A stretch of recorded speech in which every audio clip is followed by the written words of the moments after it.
नमस्कार, सत श्री अकाल, अस्सलाम वालेकुम सभी दोस्तों को। 12 जून 2025 1:38 एक ऐसी घटना जिसको देखकर और सुनने के बाद हम सभी के दिल दहल गए। शायद इसी देश में नहीं बल्कि पूरी दुनिया के अंदर एक ऐसी घटना हुई है जो शायद पहले पूरे इतिहास में कभी नहीं हुई। लेकिन आज का मुद्दा हमारा ये नहीं है कि यहाँ पर कितने लोगों की जान गई और कैसे हुआ, कैसे उनके साथ में हॉस्पिटलाइज हुए। ये सारी बातों पर हम चर्चा नहीं करेंगे क्योंकि बहुत सारे न्यूज़ चैनल इन सारी चीज़ों को पहले ही दिखा चुके हैं। लेकिन आज का जो मुद्दा है मेरे लिए एक एज ए ट्यूटर यानी कि एक टीचर होने के नाते जो मैंने इसको एनालाइज किया है, इसको जानने की कोशिश की है।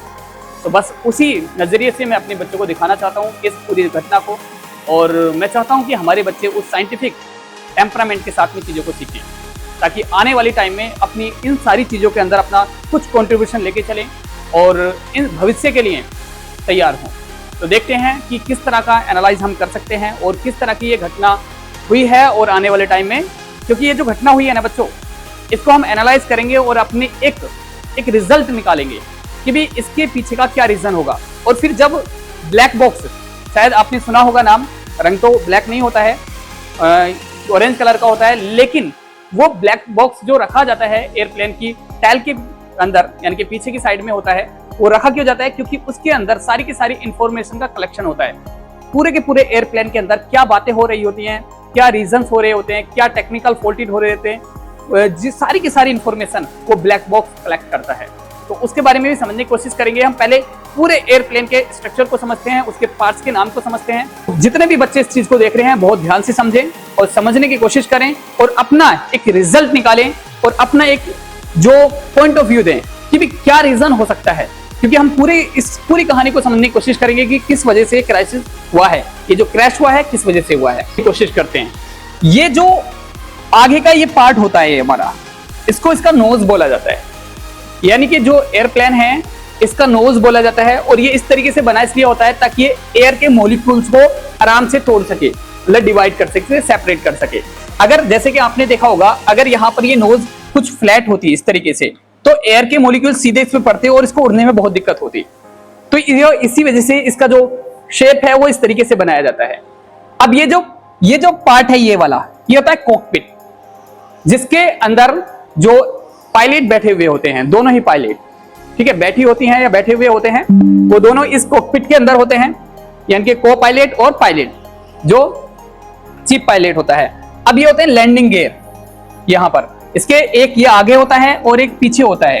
और उसमें जो ये क्रैश हुआ है, इसके अंदर एक चीज नोटिस की है सभी ने कि इसका जो लैंडिंग गियर था ये ओपन ही था, यानी कि इसको क्लोज नहीं किया गया था।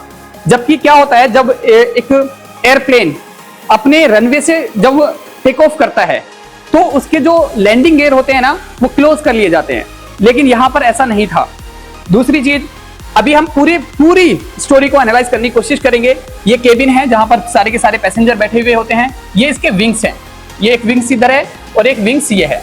अब ये जो विंग्स हैं ये उड़ने में इसकी मदद करते हैं, और कैसे करते हैं ये सारा पूरा मैकेनिज्म इसकी एक अलग वीडियो में समझने की कोशिश करेंगे, क्योंकि इसमें अगर मैं आपको बताने लग गया ना कि उड़ता कैसे, तो शायद जिस चीज को एनालाइज करने के लिए आए हैं वो हो नहीं पाएगी। तो इसीलिए हमने क्या करना है, हमने सिर्फ समझना है इसमें कौन सा पार्ट्स क्या कर रहा है। ये उड़ने के काम आता है और इसमें फ्लैप्स होते हैं, फ्लैप्स जो काम मतलब ऊपर उठने के लिए मदद करते हैं, या एलिवेटर की हेल्प से ये ऊपर उठता है अगला पार्ट्स। तो ये समझेंगे हम। जो स्लैट्स होते हैं वो भी उड़ने में ही मदद करते हैं या उसको टेक ऑफ या लैंड करने में मदद करते हैं। अब ये इंजन है, सभी जानते हैं इंजन यहाँ पर है, दो इंजन होते हैं, एक इधर है, एक इस वाले विंग्स पर होता है। और इस विंग्स के अंदर ही क्या भरा जाता है, इसका फ्यूल भरा जाता है। इसका जितना भी फ्यूल भरा जाता है वो इसके, जैसे कि आपने इस क्रैश के अंदर एक चीज नोटिस की होगी, आपने न्यूज में देखा होगा, 1.5 लाख लीटर जो था ना इसके अंदर फ्यूल था, 1.5 लीटर फ्यूल भरा हुआ था। इसी वजह से ये हादसा हुआ। अगर शायद ये पूरा चलने के बाद अगर ये लंदन में जाके उतरता और इस तरीके का क्रैश होता तो शायद इतनी बड़ी दुर्घटना नहीं होती, क्योंकि फ्यूल खत्म हो चुका होता। और ये आग वाला जो पोर्शन है ना, जो आग वाली घटना हुई है वो इस लेवल पर ना होती, शायद कुछ ही लोगों की जान जाती। लेकिन अभी सारे के सारे लोगों की जान जाने की वजह यही रही है क्योंकि फ्यूल क्या था, फुल था। ओके, अब हम समझने की कोशिश करेंगे कि क्या क्या रीजंस रहते हैं एक क्रैश होने के पीछे। ठीक है, आप लोगों ने समझना है इस चीज को। अब सबसे पहला रीजन जो मैंने सर्च किया वो ह्यूमन एरर। ह्यूमन एरर किस तरीके से हो सकता है? वो पायलट की गलती हो सकती है। अब पायलट की गलती किस तरीके से हो सकती है? या तो वो लापरवाही कुछ ना कुछ और बातों में, क्योंकि कई सारे हिस्ट्री के अंदर ऐसे मैंने केस पढ़े हैं कि कई पायलट्स ने जो है ना अपने बच्चे को हाथ में पकड़ा दिया प्लेन उड़ाने के लिए। तो ये गलती हो सकती है, लेकिन यहां पर पायलट की गलती नहीं थी। क्यों? क्योंकि आपने देखा था कि लास्ट टाइम तक भी जो एयरप्लेन की नोज थी वो ऊपर की तरफ थी, मतलब वो उड़ाने की कोशिश कर रहे थे लेकिन वो उड़ नहीं पा रहा था।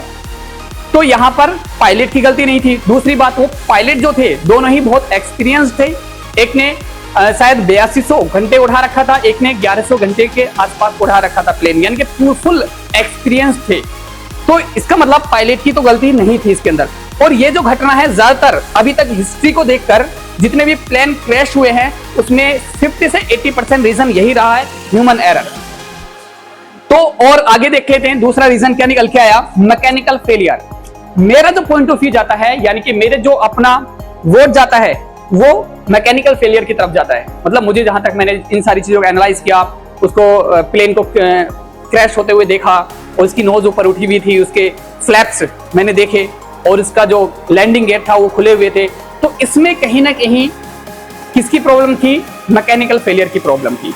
यानी कि दोनों ही इंजन या तो चल नहीं रहे थे या उसको वो उतना थ्रस्ट नहीं कर पा रहे थे कि वो उड़ सके। क्योंकि एक प्लेन को उड़ने के लिए जो है ना इंजन की जो थ्रस्टिंग पावर होनी चाहिए ना बहुत ज्यादा होनी चाहिए। जबकि जो मेडे कॉल है, ब्लैक बॉक्स की कुछ इंफॉर्मेशन जैसे आई है उसमें एक चीज बताई गई है कि उन्होंने जब मेडे कॉल की थी तो उसमें एक ही चीज बताई गई थी कि भी ये थ्रस्टिंग नहीं कर पा रहा है, जो प्लेन है वो थ्रस्टिंग नहीं कर पा रहा है, मतलब उस तरीके से प्लेन को आगे थ्रस्ट मतलब आगे नहीं उड़ा पा रहा है, वो उस तरह का पावर नहीं मिल पा रहा था प्लेन को। तो शायद मैकेनिकल प्रॉब्लम हो, शायद नहीं, मेरे को लगता है 90% चांसेस जो हैं ये मैकेनिकल प्रॉब्लम्स के ही हैं। आगे देखते हैं, बाकी आप लोगों ने बताना है। अगला फेलियर क्या है? Weather condition. तो वेदर कंडीशन जैसे कि फोटोज देखे हैं हम लोगों ने, तो वेदर कंडीशन में तो प्रॉब्लम नहीं थी, बिल्कुल क्लियर वेदर था। तो ऐसा प्रॉब्लम बिल्कुल भी नहीं था, क्योंकि वेदर प्रॉब्लम में क्या होता है, तूफान की वजह से हो सकता है, कोहरा, बादल, बर्फ, गरज, ये सारी प्रॉब्लम्स, और ये बहुत कम होता है। यानी कि 10 से 12% ही रीजंस रहते हैं कि जो कोई भी प्लेन क्रैश करता है इसकी वजह से। तो मेरे ख्याल से ये रीजन बिल्कुल भी नहीं था। ओके, क्योंकि हमने फोटो में देखा, फोटो में क्या था, क्लियर था, बिल्कुल कोई भी इस तरह का प्रॉब्लम नहीं था वेदर कंडीशन में। तो अगला प्रॉब्लम क्या रहता है हमारा, कंट्रोल फ्लाइट इनटू टेरेन। अब ये क्या है, ये ऐसी जब एक प्लेन पूरी पावर से उड़ रहा होता है तो रॉन्ग इंस्ट्रक्शंस की वजह से क्या कर जाता है, वो किसी चीज से टकरा जाता है। तो रॉन्ग इंस्ट्रक्शंस भी वहां पर नहीं थी, तो ये भी रीजन नहीं था।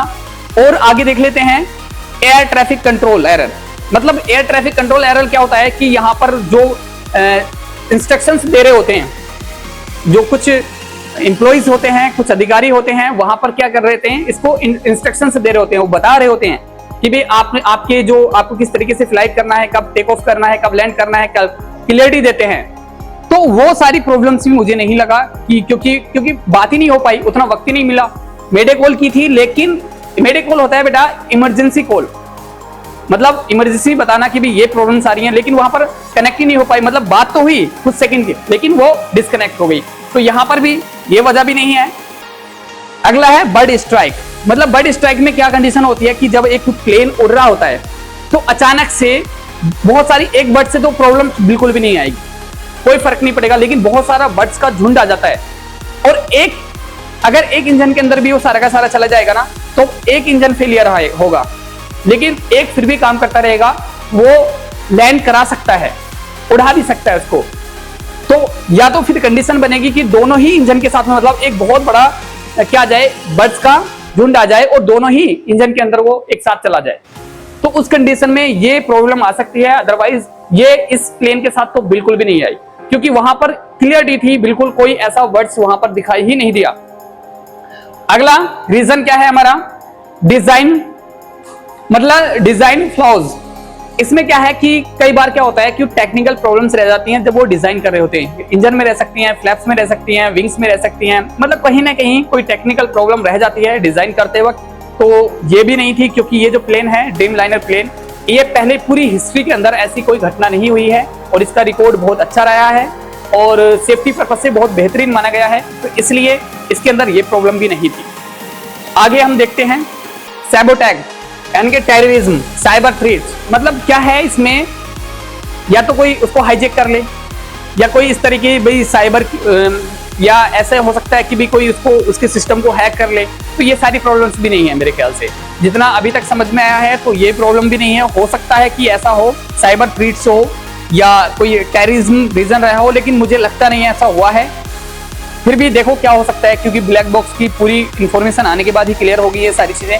अदर ह्यूमन फैक्टर, जैसे क्या हो सकता है कि मेंटेनेंस का रीजन 100% है ही, क्योंकि जैसे पब्लिक ने बताया है, बहुत सारे लोगों ने इसमें एयर इंडिया में जो ट्रैवल किया है तो लोगों ने बताया कि मेंटेनेंस का बहुत बड़ा प्रॉब्लम है, यहाँ तक कि एसी में भी बहुत प्रॉब्लम है। कई लोगों ने सफर किया है तो एसी का भी प्रॉब्लम देखा है। बहुत सारी चीजों में मतलब मेंटेनेंस का बहुत बड़ा प्रॉब्लम है। और शायद मैंने एक रिपोर्ट भी पढ़ी थी इसके बारे में कि कुछ ऐसा था कि बोइंग कंपनी ने इंस्ट्रक्शंस दी थी कि अभी इसकी जो इंजन है इसकी मैकेनिकल प्रॉब्लम्स आ सकती हैं, तो इसकी जो मेंटेनेंस का ध्यान रखा जाए, जबकि एयर इंडिया कंपनी ने शायद इस चीज़ पर ध्यान नहीं दिया। तो ये बहुत बड़ा फॉल्ट हो सकता है, तो ये रीज़न भी हो सकता है। तो मेरे ख्याल से 2 रीज़न मुझे समझ आते हैं, एक तो मेंटेनेंस वाला और दूसरा क्या है आपका इंजन फेलियर, टेक्निकल प्रॉब्लम। तो मेरे समझ से तो यही 2 प्रॉब्लम्स आएंगी, जैसे कि पूरी रिपोर्ट्स आ जाएगी, समझ में आएगा। एक प्रॉब्लम और होती है स्टॉल प्रॉब्लम का। क्या होता है कि एक क्या होता है, जब किसी प्लेन को उड़ाया जाता है तो इसका एक पर्टिकुलर एंगल होता है। ऐसा नहीं है कि मतलब जैसे 18 डिग्री या 15 डिग्री के एंगल से ही उसको उठाया जाता है आगे से, ऐसे नहीं है कि सीधा 45 डिग्री के एंगल से उठा दिया, ऐसा नहीं होगा। अगर ज्यादा एंगल से उठा दिया तो इसका मतलब वो प्लेन उड़ ही नहीं पाएगा, क्योंकि सारी के मान लो जैसे ये है, इस कंडीशन में क्या होगा, जैसे ये कंडीशन है ये वाली, इस कंडीशन में जो एयर के मॉलिक्यूल्स होंगे ना, जो एयर के मॉलिक्यूल्स होंगे वो यहां पर टकराने लग जाएंगे और ये ऊपर और ज्यादा उठने लग जाएगा। तो इससे क्या होगा, इसके गिरने के, क्रैश होने के चांसेस बहुत ज्यादा होते हैं। लेकिन यहां पर इसी जो ये है सेम एंगल से एंगल ऑफ अटैक जो रखना होता है वो कम रखना होता है। अब ये सारे रीजंस हो सकते हैं, जो आपने आसपास 10 रीजन पढ़े हैं, तो इन सारे रीजंस के ऊपर आपने एक बार एनालाइज करना है चीजों को। लेकिन आगे की बात यह है कि हम पूरे एयरप्लेन के बारे में, हम उसके मैकेनिज्म के बारे में पढ़ने वाले हैं, उसको देखने वाले हैं कि ये उड़ता कैसे है। क्योंकि अभी कुछ ही दिन पहले एक सवाल किया गया था मुझसे कि जो चलो हेलीकॉप्टर तो समझ में आता है कि उड़ जाता है, क्योंकि उसके ऊपर एक पंखड़ियां लगी हुई होती हैं जो हवा के प्रेशर को नीचे की ओर दबाती हैं, लेकिन ये जो प्लेन है वो कैसे उड़ता है, ये कैसे आसमान में चलता रहता है और एक स्टेबिलिटी के साथ में जब वो 30,000 40,000 की फीट की ऊंचाई पर पहुंच जाता है तो बिल्कुल प्लेन एक स्टेबिलिटी के साथ में उड़ता रहता है। तो ये क्या रीजंस हैं? तो ये अगर आपके अंदर इन सारी चीजों को जानने की क्यूरियोसिटी है, समझने की इच्छा है, तो आप जरूर चैनल को सब्सक्राइब करें, क्योंकि ये सारी चीजें मैं समझाने वाला हूँ, एयरक्राफ्ट को पूरे एक्सप्लेनेशन के साथ में पढ़ाने वाला हूँ। आज के लिए इतना ही। Thank you watching this video. Best of luck.